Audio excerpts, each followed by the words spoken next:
Der Mond hütet seit 57 Jahren ein Geheimnis und vor 9 Nächten flogen 4 Menschen mitten durch dieses Rätsel. Im Mai 1969 flogen 3 Männer in einem Raumschiff namens Apollo 10 hinter die Rückseite des Mondes. Abgeschnitten von der Erde, kein Funk, kein Backup. Für etwa 1 Stunde waren sie in diesem Moment die isoliertesten Menschen, die je gelebt hatten. Und irgendwo in dieser Stille begann ein Geräusch durch ihre Headsets zu dringen. Ein ansteigender, pfeifender, fast musikalischer Ton.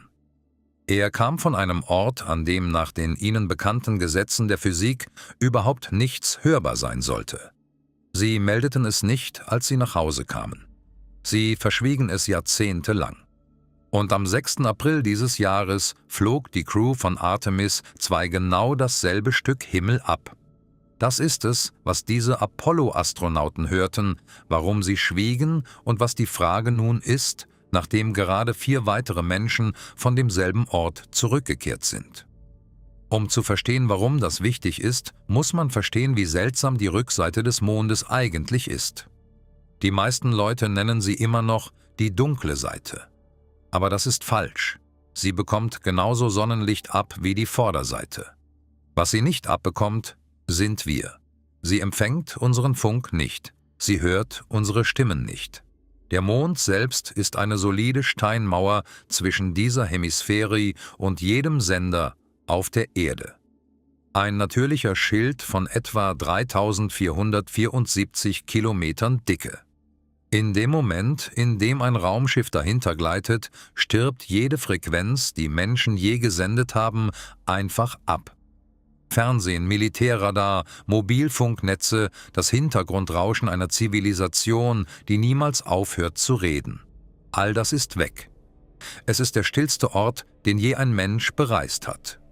Und Stille, das musste Apollo 10 lernen, ist nicht dasselbe wie Leere. Apollo 10 war eine Generalprobe. 2 Monate bevor Neil Armstrong die Mondoberfläche betrat, schickte die NASA Thomas Stafford, John Young und Eugene Cernan los, um alles zu tun, was die Landemission tun würde, außer der Landung selbst. Zum Mond fliegen, in die Umlaufbahn eintreten, die Mondfähre abkoppeln, sie bis auf etwa 15 Kilometer an die Oberfläche absinken lassen, dann wieder aufsteigen, neu ankoppeln und nach Hause fliegen. Es sollte der routinemäßige Teil einer historischen Abfolge sein. Das war es nicht. Als das Raumschiff hinter den Mond flog und den Kontakt zu Houston verlor, liefen die Rekorder an Bord einfach weiter. Stafford und Cernan befanden sich in der Mondfähre, die sie Snoopy genannt hatten. Young war allein im Kommandomodul, Charlie Brown, und irgendwann während dieses Funkausfalls kam ein Ton durch ihre Headsets. Kein Klicken, kein Knallen. Nicht das statische Hintergrundrauschen, das Astronauten zu ignorieren gelernt hatten. Ein Pfeifen, oszillierend, steigend und fallend. Yeah, it sounds like, outer space type music. Einer der Männer beschreibt es auf dem Band als Musik aus dem Weltraum. Man kann den Unglauben in ihren Stimmen hören. Man hört, wie sie sich gegenseitig fragen, ob sie das wirklich hören. An einer Stelle sagt einer von ihnen, sollen wir ihnen davon erzählen? Der andere zögert. Niemand wird uns glauben, sagen sie. Sie haben ihnen nichts davon erzählt. Weder in der Nachbesprechung noch im offiziellen Missionsbericht. Die Transkripte wurden schließlich 1973 freigegeben und die Audiodateien gelangten 2012 auf die NASA-Server, aber kaum jemand bemerkte es. Erst im Jahr 2016, als der Science Channel eine Dokumentarfolge um die Aufnahme herum aufbaute, erreichte die Geschichte zum ersten Mal die Öffentlichkeit. Als sie schließlich herauskam, wurde den Astronauten die offensichtliche Frage gestellt: Warum das Schweigen? Warum sollte man so etwas Seltsames so lange verheimlichen? Die Antwort sagt alles darüber aus, was es 1969 eigentlich bedeutete, ein Astronaut zu sein. Sie hatten Angst, Flugverbot zu bekommen. Die NASA hatte die feste Richtlinie, dass jeder Astronaut, der eine Halluzination, eine ungeklärte Wahrnehmung oder Anzeichen von psychischer Belastung meldete, vom Flugstatus entbunden werden konnte. Für immer. Ein ganzes Jahrzehnt Training konnte in einem einzigen Treffen mit einem Fliegerarzt enden. Nur eine Mission zuvor hatte Apollo-9-Astronaut Rusty Schweickart zugegeben, im Orbit unter schwerer Raumkrankheit gelitten zu haben, und er hatte diese Ehrlichkeit mit seiner Karriere in der Raumfahrt bezahlt. Als also 3 Männer an einem Ort, an dem eigentlich gar nichts zu hören sein sollte, etwas hörten, das sie sich nicht erklären konnten, stellten sie eine Rechnung auf. Sie hielten es aus den offiziellen Akten heraus. Sie flogen den Rest der Mission, kamen nach Hause und sagten den größten Teil ihres Lebens kein Wort. Die ersten 3 Menschen, die dieses Geräusch jemals hörten, entschieden sich dafür, es allein zu tragen, anstatt das Risiko einzugehen, was sie die Wahrheit kosten könnte. Was auch immer sie hörten, es war seltsam genug, dass sie glaubten, es könnte ihr Ende bedeuten. Hier ist ein Detail, das die Geschichte noch komplizierter macht, und kaum jemand außerhalb der historischen Aufzeichnungen spricht darüber. Apollo 10 war nicht die einzige Crew, die das Pfeifen hörte. 2 Monate später flog Apollo 11 denselben Weg. Als Michael Collins allein im Kommandomodul zurückblieb, während Neil Armstrong und Buzz Aldrin zur Oberfläche hinabstiegen, hörte er es auch. Er schrieb darüber in seinen Memoiren Carrying the Fire. Seine Beschreibung lautet fast wortwörtlich: Jetzt ein seltsames Geräusch in meinem Headset, ein unheimlicher Woo-Woo-Ton. Der Unterschied war, dass Collins im Voraus informiert worden war. NASA-Techniker hatten die Apollo-10-Aufnahmen bereits bis zum Start von Apollo 11 ausgewertet und Collins gewarnt und eine Erklärung geliefert, bevor er in die Rakete stieg. Wäre ich nicht davor gewarnt worden, schrieb Collins, hätte es mir eine Heidenangst eingejagt. Dieser eine Satz ist der stille Kern der ganzen Geschichte.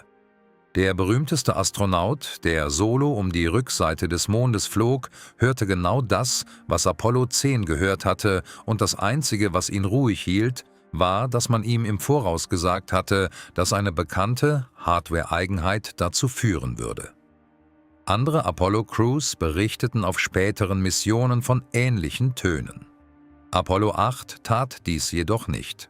Und Apollo 8 ist die Mission, die diese ganze Frage in ein echtes Rätsel anstelle einer Geistergeschichte verwandelt, weil sie das einzige Beweisstück liefert, das die technische Erklärung tatsächlich untermauert. Apollo 8 flog im Dezember 1968 zum Mondorbit, 5 Monate vor Apollo 10.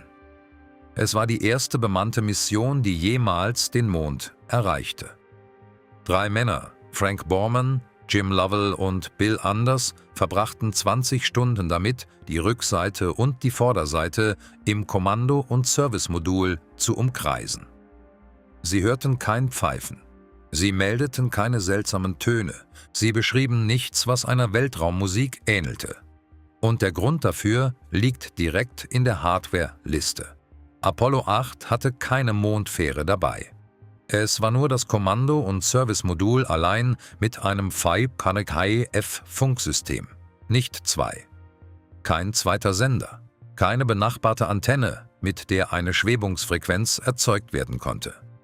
Der Ton, den Apollo 10 hörte, den Apollo 11 hörte, den spätere Missionen hörten, tauchte auf dem einzigen Mondflug, der kein zweites Funkgerät hatte, um ihn zu erzeugen, nie auf. Das ist das eindeutigste Beweisstück, das die Interferenztheorie je hatte. Es ist auch der Grund, warum die meisten Ingenieure, die an Kommunikationshardware gearbeitet haben, das Rätsel als praktisch gelöst betrachten.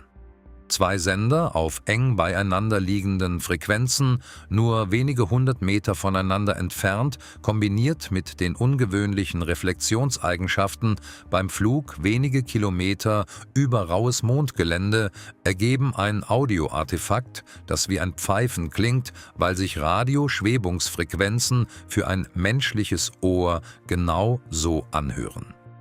Zählt man das psychologische Gewicht dazu, sich auf der Rückseite des Mondes zu befinden, abgeschnitten von der Erde in einem brandneuen Raumschiff, wird aus einem kleinen Audiofehler eine Erfahrung, die sich für die Männer, die sie erlebten, paranormal anfühlte. Was war es also? Die offizielle NASA-Erklärung, als die Geschichte erst einmal an die Öffentlichkeit gedrängt wurde, war genau diese. Das Kommandomodul und die Mondfähre flogen nah beieinander und jedes betrieb sein eigenes Phaetie-AF-Funksystem auf ähnlichen Frequenzen. Wenn zwei Sender nahe beieinander liegen und ihre Signale in dasselbe schmale Band abdriften, können sie einen Schwebungston erzeugen, eine Art oszillierende Interferenz, die für ein menschliches Ohr wie ein Pfeifen oder eine Musiknote klingt. Es ist eine plausible Theorie, sie ist mit ziemlicher Sicherheit korrekt. Es ist aber auch nicht die ganze Geschichte. Oder zumindest ist das die Haltung einer kleinen Anzahl von Leuten, die im Programm waren und sie nie ganz akzeptiert haben. Al Worden, der Pilot des Apollo 15 Kommandomoduls, tat es nie.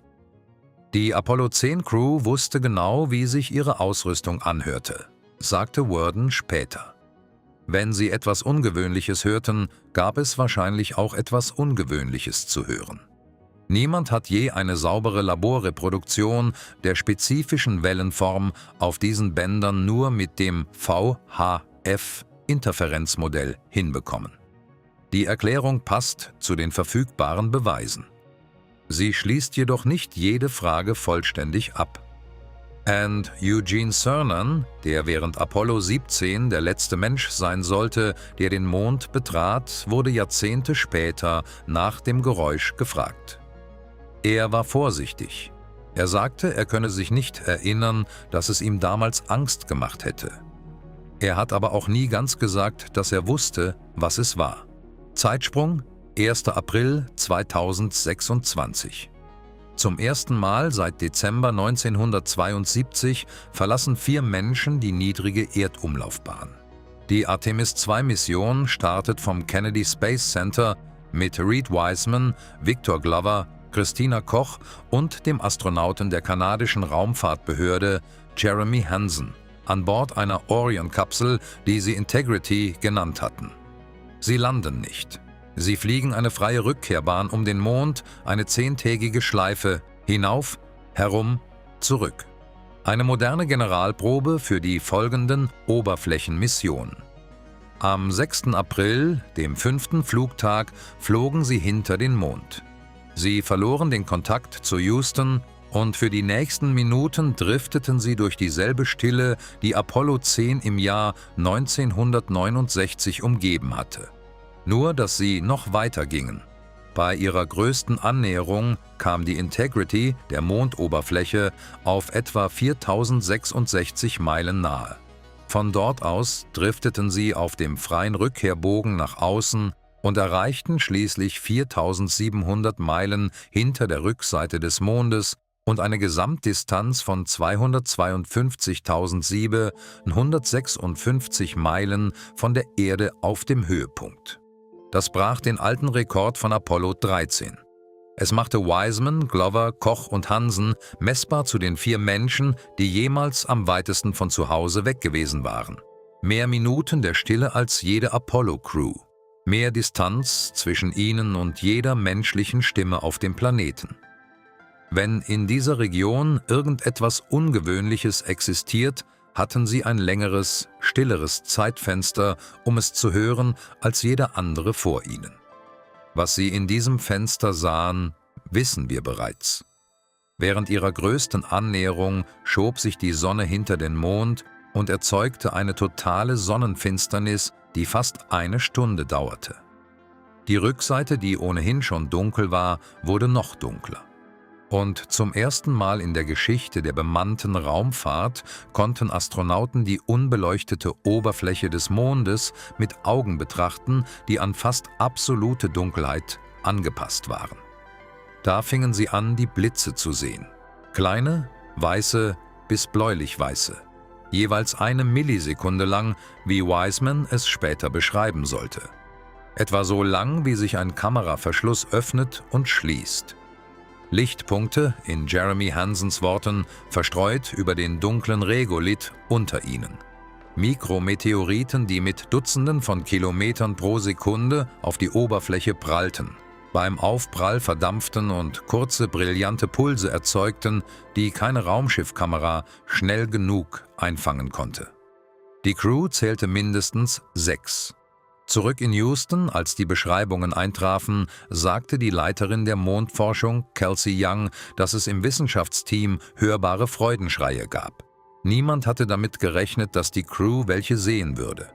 Sie sahen 6. Das ist es, was die Artemis-II-Crew öffentlich über ihre Beobachtungen in der Stille gesagt hat.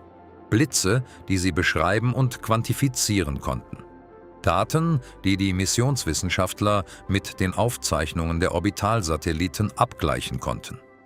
Wissenschaft, von der zukünftige Mondbasen abhängen werden, da ein Kieselstein, der sich mit 30 Kilometern pro Sekunde bewegt, eine Habitatwand ebenso leicht durchschlagen kann, wie er beim Aufprall verdampft. Was die Crew allerdings nicht gesagt hat, zumindest jetzt noch nicht, ist irgendetwas über Töne. Niemand hat ein Pfeifen erwähnt.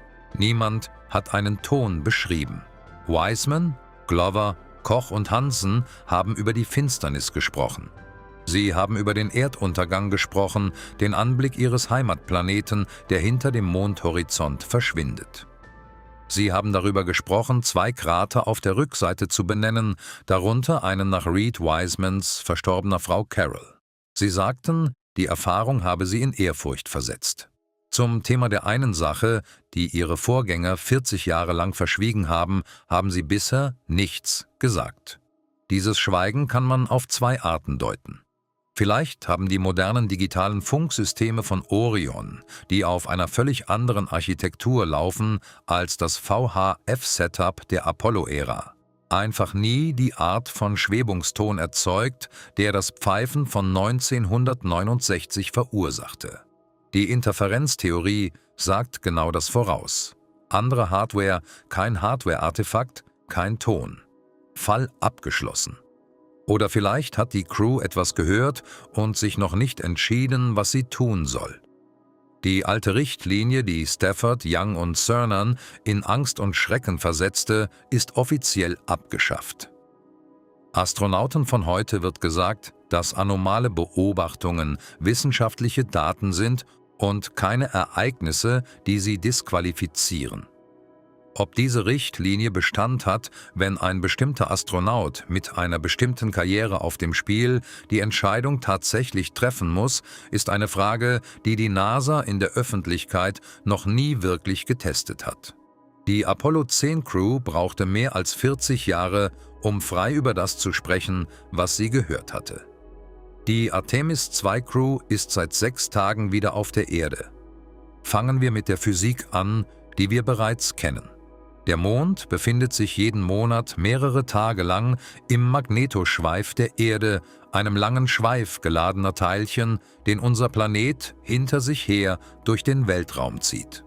Wenn sich ein Raumschiff durch Veränderungen in diesem Plasma bewegt, können geladene Teilchen kleine Ströme in Antennen und ungeschützten Metalloberflächen induzieren.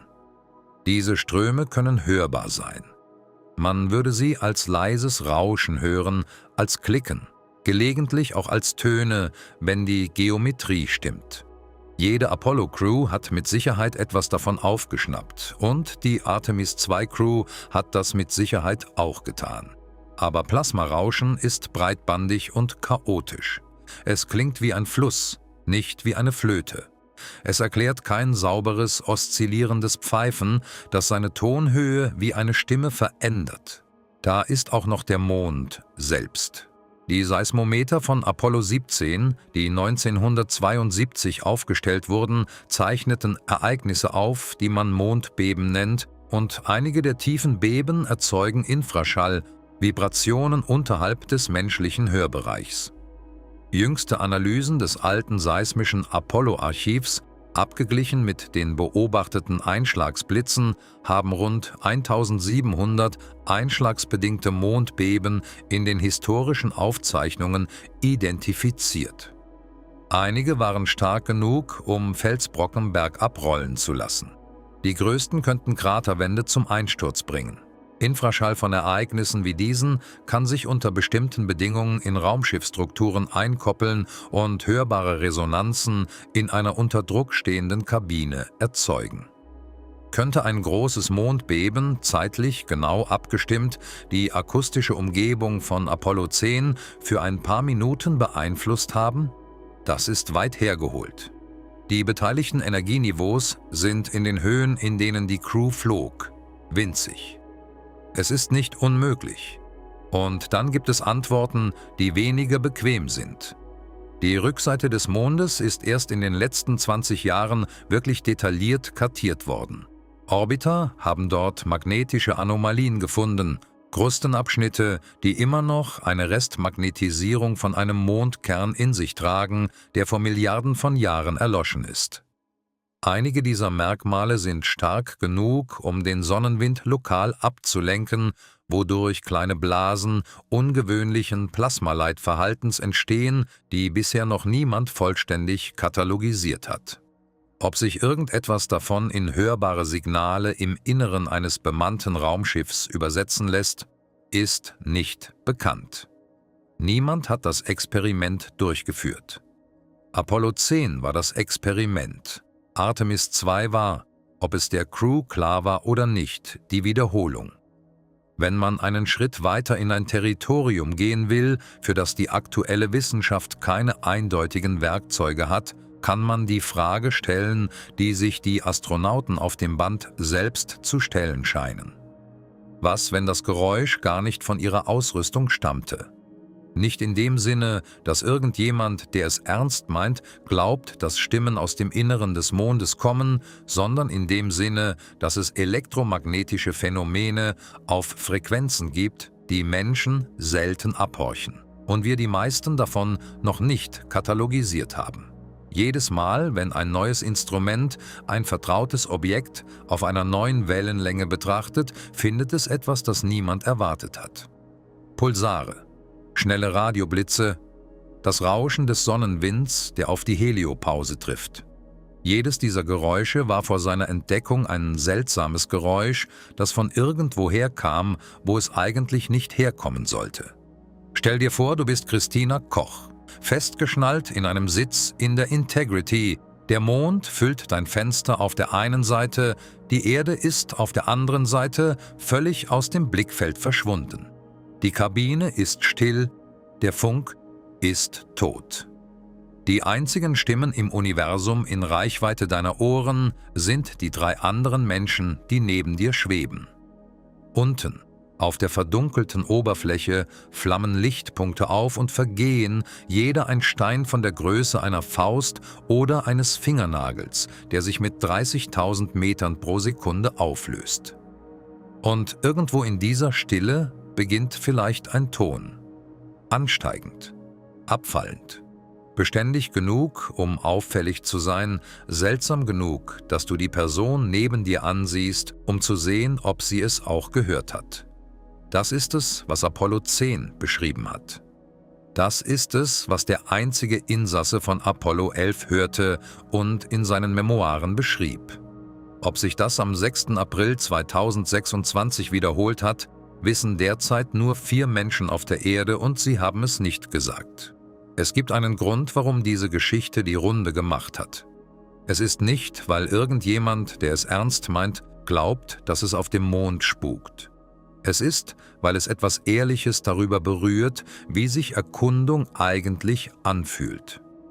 Wir stellen uns unsere Astronauten als Techniker mit perfekter Ausrüstung vor, gepanzert in Verfahren, abgeschirmt vom Unbekannten durch Checklisten und Training. Die reale Erfahrung ist näher an dem, was Stafford, Young und Cernan durchlebt haben. Du gehst dorthin, wo noch kein Mensch war. Deine Ausrüstung tut etwas, das du dir nicht erklären kannst. Du musst in Echtzeit entscheiden, ob du dem vertraust, was du hörst, oder dem System, das dich darauf trainiert hat, daran zu zweifeln. Was auch immer du wählst, du musst damit leben. Die Rückseite des Mondes ist nicht der dunkelste Ort, an dem Menschen je waren. Es ist der stillste. Und die Stille hat eine Art, Dinge an die Oberfläche zu bringen, die der Lärm verbirgt. Die Integrity brachte die hochentwickelste Aufnahmeausrüstung zurück, die je auf einer bemannten Mission am Mond vorbeigeflogen ist.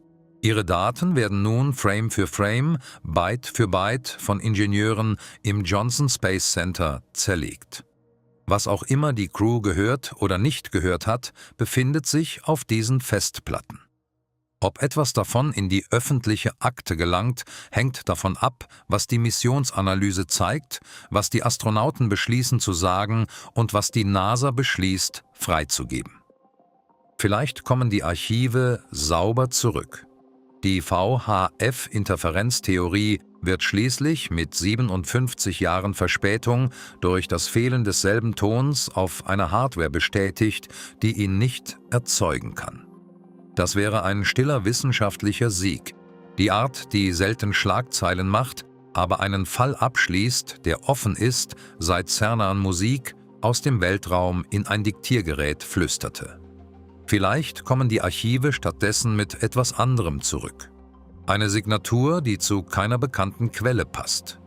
Eine Frequenz, die niemand vorhergesagt hat. Etwas, das Ingenieure mit neuen Fragen statt alten Antworten zu den Aufnahmen von 1969 zurückschickt.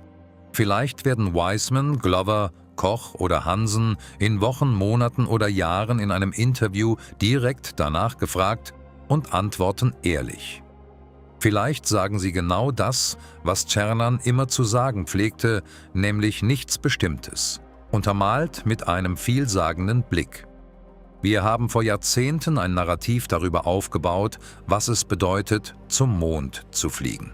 Triumph, Technologie, Meisterschaft, Flaggen und Fußabdrücke.